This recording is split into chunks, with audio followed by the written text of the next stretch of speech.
Shalom, meus irmãos, a graça e a paz.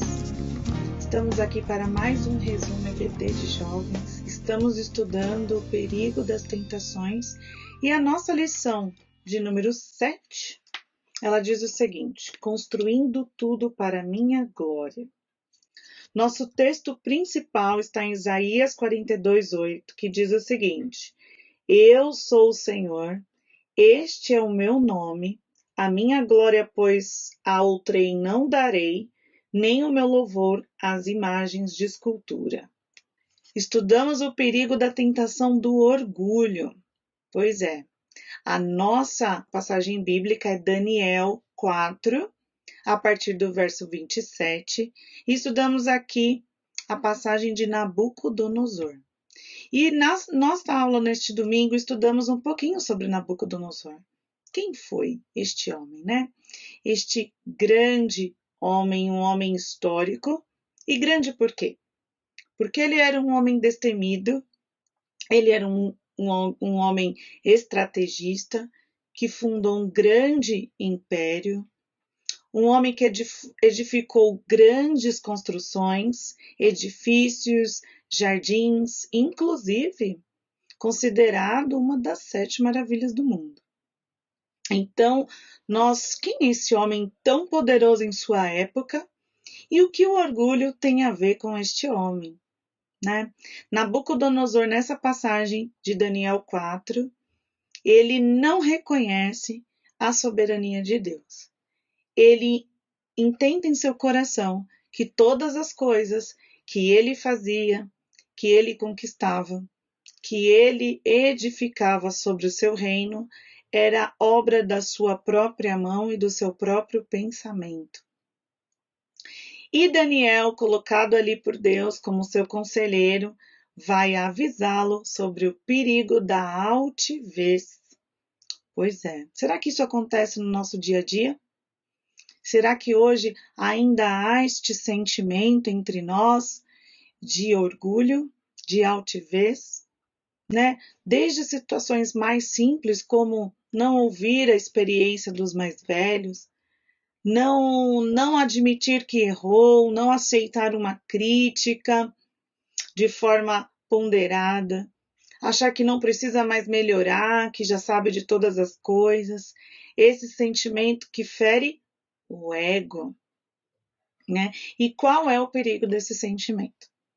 Nós temos aqui Daniel, capítulo 4, Daniel, vamos ler aqui no primeiro versículo do capítulo 4. O rei Nabucodonosor, aos homens de todas as nações, povos, línguas que vivem no mundo inteiro. Paz e prosperidade. Tenho a satisfação de falar-lhes a respeito de sinais e das maravilhas que o Deus Altíssimo realizou em meu favor. Aqui começa o capítulo 4, sendo narrado pelo próprio Nabucodonosor, né, a fala do Nabucodonosor, dizendo que o Deus Altíssimo realizou algo em favor dele. E ele começa ali a contar sobre a prosperidade que ele tinha, tudo que ele havia conquistado e que ele atentou em seu coração que aquilo era força da sua própria mão. Mas Daniel havia aconselhado o rei. Desde muito menino, Daniel, servo de Deus, esse rapaz que foi retirado de Jerusalém para a Babilônia, esse reinado de Nabucodonosor, como escravo ali, ele não se dobrou aos deuses e nem à cultura daquele lugar. Antes, ele permaneceu firme, ele colocou dentro do coração ficar firme diante de Deus. E ele se tornou um grande homem, ele e seus amigos, Ananias, Misael e Azarias. E nós temos aí também a passagem da fornalha, que é uma passagem muito conhecida entre nós e que foi um dos avisos de Deus a Nabucodonosor. Então, qual foi o primeiro aviso? Quando Nabucodonosor ele tem um sonho e Daniel vai fazer a interpretação que ele sonha com uma grande estátua e essa estátua ela tem 4 elementos diferentes. Ela é feita de ouro, de prata, de bronze, de ferro e também ali tem misturado barro. E o que acontece ali? a Daniel vem, traz a interpretação de reinos vindouros. E do mesmo jeito que aquele reino ali de ouro pertencia a Nabucodonosor, viria outro reino e que dominaria este reino maior, e assim por diante, até que viria um outro e exterminaria. Uma pedra quebraria aquela estátua, e assim teria um reino sempre eterno, apontando para tempos vindouros. Ali Daniel já mostra que era necessário que Nabucodonosor entendesse que a sua soberania, o seu poder sobre a terra, era um poder limitado, que havia ali Deus, o Deus Altíssimo, que era dono das eras, que era poderoso sobre os mundos e que ele era quem tinha todo o poder em suas mãos. Quando Daniel revela o sonho do rei e interpreta, Nabucodonosor manda adorar ao Deus Altíssimo. Então ele reconhece a soberania de Deus de Daniel. Mas passa-se o tempo, nós não sabemos quanto tempo, o rei Nabucodonosor manda fazer uma estátua dele mesmo, e uma estátua de ouro, e todos do reino deveriam adorar essa estátua. Ele havia se esquecido então que havia alguém, um Deus Altíssimo, poderoso, e que era merecedor de toda honra e glória. E ele quer receber essa honra e glória. E aí ele manda, e os amigos de Daniel, eles não se curvam. E no momento que eles são lançados à fornalha por desobedecer às ordens do rei e não adorar a estátua, eles são surpreendidos, todos são surpreendidos por um milagre. Estes homens, eles não são queimados, não há machucado neles, eles não são mortos na fornalha, e os 3 que foram lançados agora não estão sozinhos ali, não são mais 3, são 4. Havia um 4º homem com um aspecto celestial, um aspecto divino, né? A palavra diz que era como um filho dos deuses. E nós sabemos ali que era a providência, o milagre de Deus, a presença de Deus. E Deus, mais uma vez, este se denota o segundo aviso a Nabucodonosor, que Deus era poderoso para livrar aqueles homens tementes a Deus. Eles saem da fornalha e Nabucodonosor pede para que ninguém falasse contra o Deus de Azarias, Misael e Ananias, consequentemente, de Daniel também.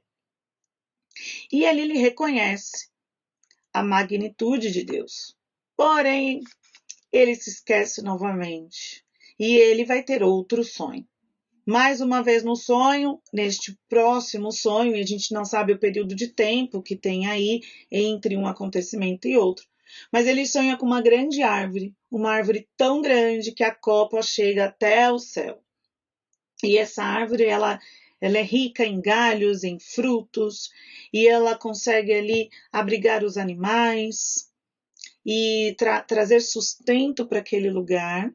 Mas ele vê no sonho um vigia santo, um sentinela, que dá uma ordem para que os galhos sejam arrancados e o que sobra daquela árvore é o tronco e a raiz. E aquilo apontava para o coração de alguém. Mais uma vez, Daniel, como um conselheiro do rei, ele interpreta o sonho dizendo que aquela árvore era Nabucodonosor e que haveria, sim, uma humilhação, haveria ali uma experiência de humilhação para Nabucodonosor, que não reconhecia que estava se esquecendo da soberania de Deus. E Daniel dá um conselho para ele. Ele diz o seguinte: olha, volta o seu coração a Deus. Volta o seu coração ao Senhor.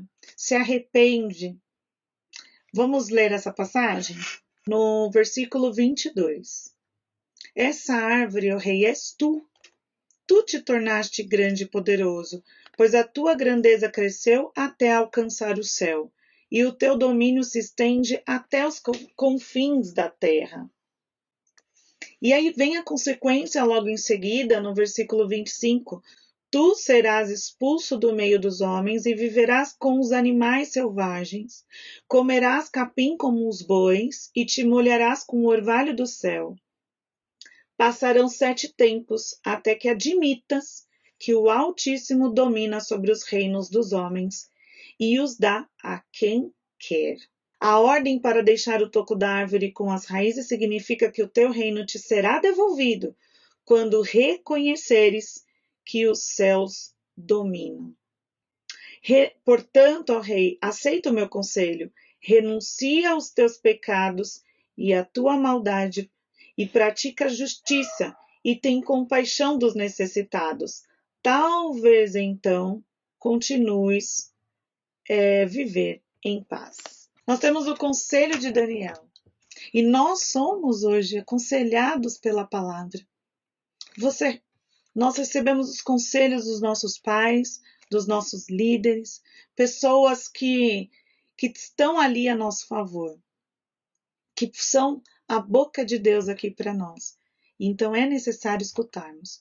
Mas Nabucodonosor se esquece do sonho e a palavra de Deus diz que se passa 12 meses, 1 ano depois, e ele, andando pelo palácio, ele diz no versículo 30, acaso não é esta a grande Babilônia que eu construí como capital do meu reino e com o meu enorme poder e para a glória da minha majestade?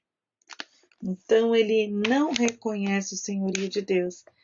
E tudo aquilo que havia sido dito no sonho, profetizado ali no sonho, que Daniel havia interpretado, acontece com Nabucodonosor. E ele se torna então como um animal, como uma besta do campo, até que depois de 7 tempos lhe é recobrado ali a consciência e ele pode então reconhecer e exaltar o nome de Deus. E aí tudo volta à ordem. O que podemos fazer então para que a arrogância não domine o nosso coração? O que podemos fazer, né? Nabucodonosor precisou ter a consciência em seu coração, a consciência de que o Altíssimo, que tudo que ele tinha era por determinação, pela soberania de Deus. E que possamos também ter isso no nosso coração. O que fazemos, o que temos, é porque Deus permite, vem de Deus. E por isso, nós temos que ter em nosso coração um coração humilde, um coração de humildade, que reconhece a Deus como nosso soberano Senhor. Lá em Provérbios 16, 18, para nós encerrarmos aqui, diz o seguinte: o orgulho vem antes da destruição, o espírito altivo antes da queda.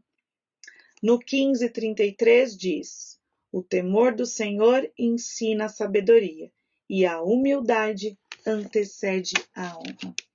Que o nosso coração seja um coração cheio de humildade perante o Senhor, sabendo que Ele é o Deus Todo-Poderoso. Você é nosso convidado para participar da EBD presencial todos os domingos às 9 da manhã. Deus os abençoe. Shalom.